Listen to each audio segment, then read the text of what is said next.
É isso? Sua felicidade está condicionada a essa situação? E se você não alcançar? Porque às vezes o que você almeja tanto para você não é o que Deus tem para você. E aí? Engole essa.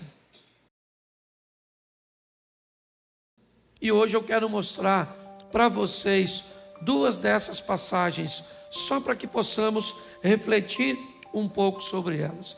Dois encontros, uma mulher e um homem. Meu propósito é trazer uma visão universal, é mostrar que para Deus, todos nós, independente de homens ou de mulheres, receberemos dele a mesma oportunidade de mudarmos de vida. Eu tenho mostrado sempre para a igreja que desde o Gênesis, quando Deus cria homem e mulher, quando os dois cometem erros e cada um, certo, se tornam responsáveis por Deus de seus erros. Deus está falando de igualdade. Quando olho para um pouquinho mais à frente no Gênesis e vejo a hora da instituição da oferta, eu vejo duas pessoas ofertando, Caim e Abel. Olhamos um pouco mais à frente, nós vamos ver as oportunidades sendo concedidas de forma igualitária. Você olha para a cruz do Calvário e o que você vê? Duas pessoas. O que você vê no centro? O Salvador. O que ele pode? Salvar as duas. O que ele faz? Salva uma. E por que ele salva uma? Porque a outra não tem muito interesse em vida eterna. O que a outra quer é descer do madeiro e continuar sua vida. Ele não consegue entender. Não era maldade do ladrão da esquerda. Ele simplesmente não conseguiu compreender a proposta que lhe estava sendo oferecida. Mas ela estava sendo oferecida. Quando nós olhamos para isso, é importante enxergarmos que Deus nos concede oportunidade. O grande problema é que a sua história não começou em você. Ela pode ter começado, e certamente começou, no seu pai, no seu avô, no seu bisavô. Então tem muitas pessoas que tomaram decisões anterior a você.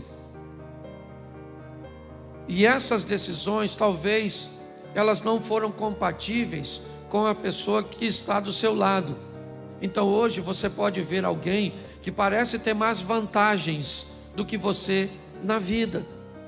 Mora numa casa melhor, já pode andar num carro, tem um posicionamento intelectual melhor, pode usufruir de algumas coisas que quando você olha, você diz, poxa, mas não é certo isso que eu estou vivendo.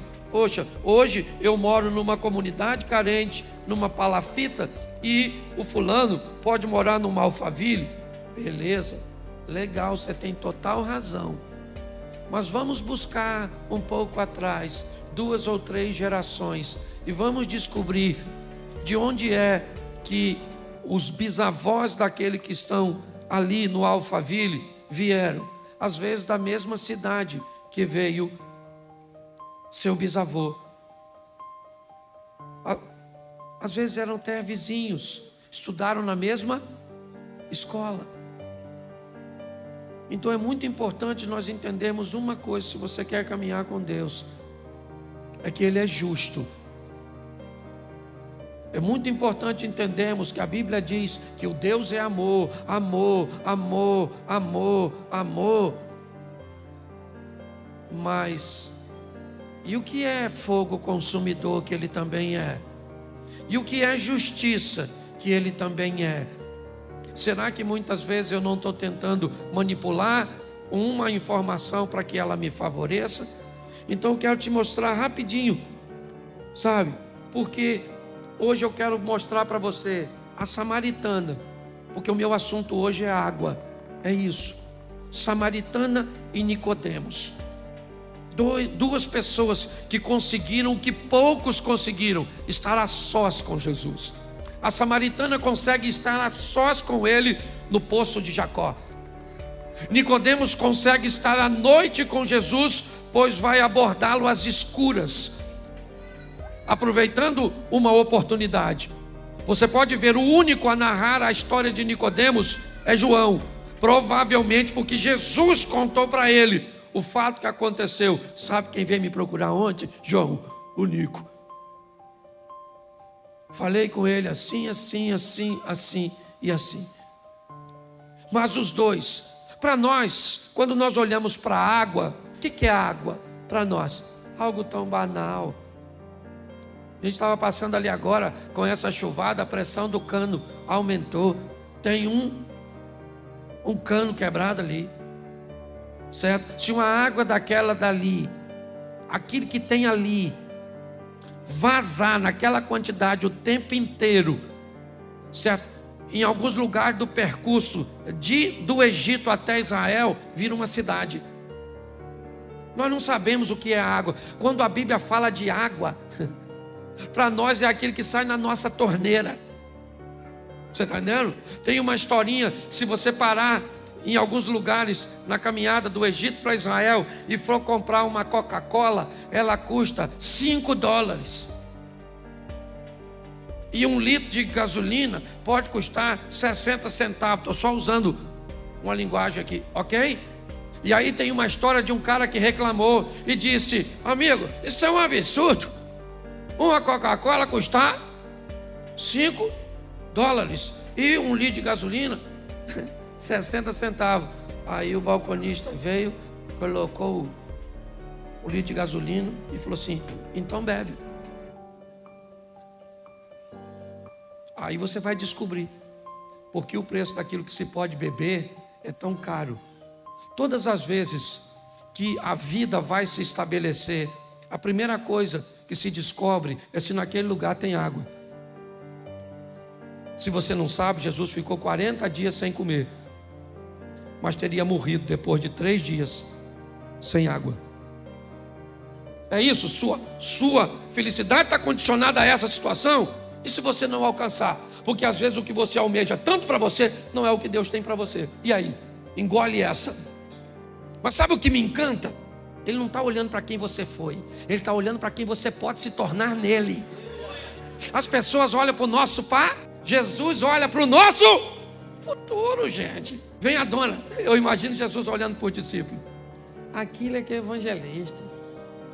Olha como é que a dona vem cheia de alma e vocês vêm cheio de sacolinha do supermercado. O que é que ela trouxe? Gente que também tinha sede. Quando você olha para essa mulher, você descobre um evangelho que pode mudar pessoas na hora. Porque tem gente que muda na hora, deixa tudo para trás, passa a ler a Bíblia, a orar. Tem gente que muda instantaneamente, sim ou não? E de forma descarada. Mas esse não é o único modelo. E aí eu quero te mostrar o outro camarada que também encontrou com Jesus sozinho, o tal do Nicodemos. O assunto também ainda continua sobre água. Só que não é uma água para beber, é uma água para tomar banho. A água do Nicodemos, certo? É uma água simbólica que Jesus está falando. E coloca aí João 3:2. Note que eu peguei os dois textos para ficar fácil. João 3 e João 4. Que depois fica fácil você conferir em casa. Lê essa história. João capítulo 3, verso 2. E foi ter de noite com Jesus e disse-lhe: Rabi, bem sabemos que és mestre vindo de Deus, porque ninguém pode fazer esses sinais que tu fazes se Deus não for com ele. Preste atenção. O que ele tem? Sede. Mas pastor, que sede? Ele não tem cântaro, ele não tem corda, não tem água aqui. Nicodemos tem uma questão na sua mente, ele não consegue entender. Quando a Bíblia diz sede e fome de justiça, ok? Ela não está falando de uma sede de água. Então é uma linguagem figurada. O que nós estamos vendo é um homem que ele tem sede, ele quer respostas, ele não está entendendo o que está acontecendo, ele está olhando para Jesus e as coisas não estão se encaixando. Então ele aborda Jesus e consegue fazer isso sozinho.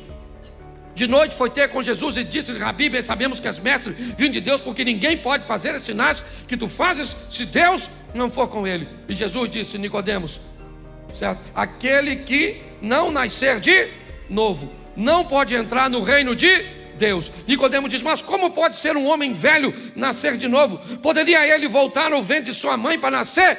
Aí Jesus usa a água. Não, aquele que nascer da água e do espírito.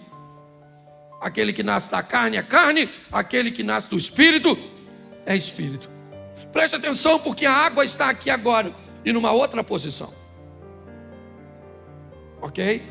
Jesus está falando literalmente sobre o batismo, sobre um momento de arrependimento. Eu acho que esse é o grande desafio que nós enfrentamos no momento, na questão de igreja.